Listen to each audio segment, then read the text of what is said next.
Welcome to The Explainer. Today, we're tackling a huge topic, the colonial roots of wealth and poverty.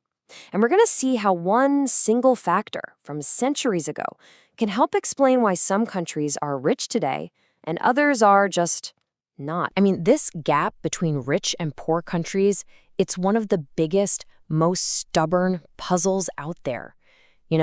How can you have two countries, maybe they even share a border or have a similar culture, but one ends up super successful and the other struggles? What's going on there? So, what's the secret sauce? Well, a lot of economists will tell you it comes down to a country's institutions. And what we mean by that is basically the rules of the game. Things like, do you have property rights? Is there a rule of law? And look no further than the Korean Peninsula for a really stark and honestly tragic example.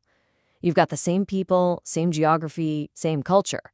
But after the split, they went down two completely different paths with their institutions and, wow, the economic divide we see today is just massive. Okay, but that leads us to this classic chicken or egg problem, right?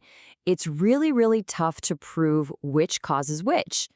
Are countries rich because they have these great institutions, or do they only get to have these great institutions, afford them, because they got rich first?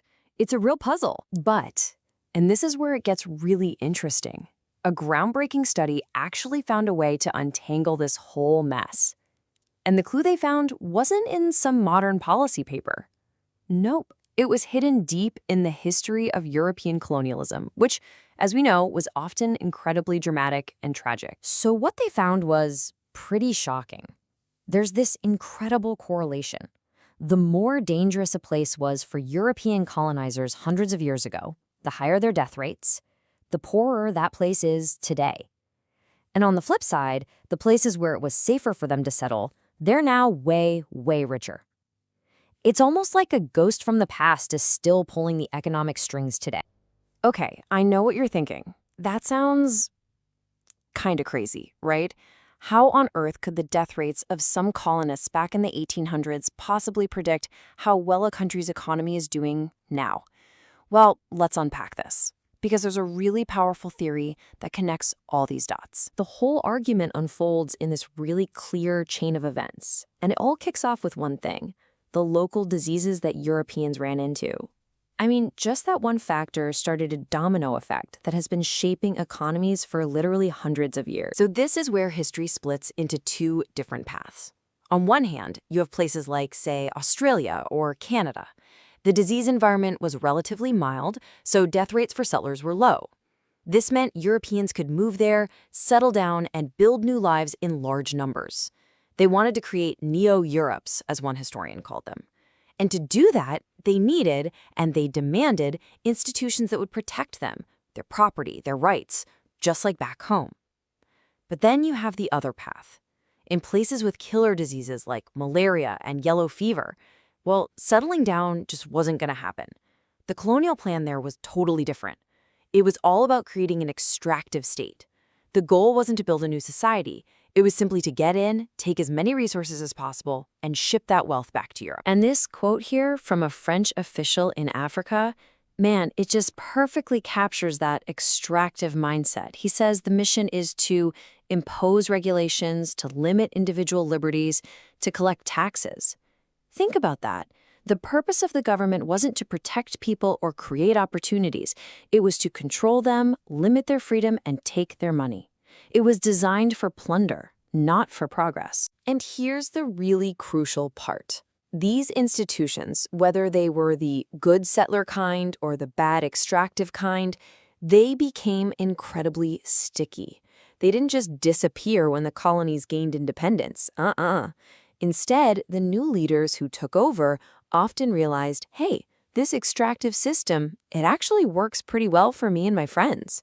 So they just kept it going. But why? Why would these systems stick around for so long?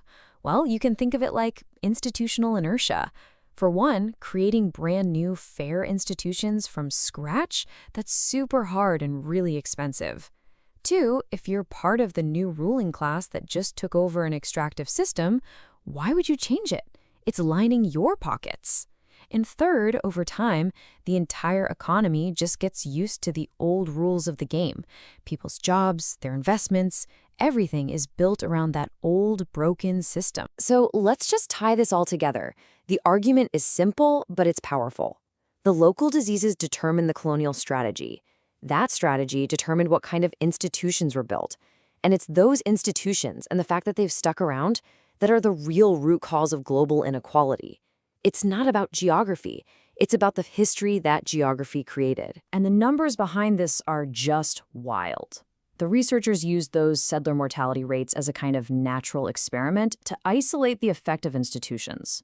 And look at this. Before you consider institutions, things like being in Africa or being close to the equator look like they're strong predictors of poverty. But, and this is the key, the second you factor in the quality of a country's institutions, those other explanations just vanish. They become statistically insignificant. It's powerful evidence that a country's fate isn't sealed by its location, but by its institutions. And we're not talking about small changes here. The impact is enormous.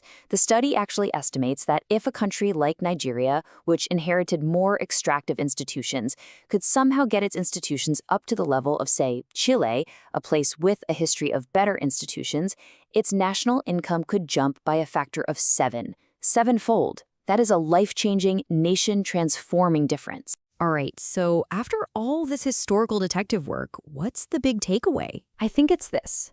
History casts a really, really long shadow. A country's wealth or its poverty isn't some random accident. It's deeply connected to the kinds of institutions it started with. And those institutions were often decided by colonial conditions from centuries ago. High settler death rates, you get extractive institutions. Low death rates, you get settler institutions that protect people. And those systems, for better or worse, have persisted, shaping the entire world we live in today. And that leaves us with one final, kind of challenging thought. If history dealt the cards this way, does that mean the game is fixed? Are countries forever stuck with the institutions they inherited? Or is it possible to change the rules of the game? Can a country actually overcome its past and deal itself a new hand? It's a huge question and definitely something to chew on.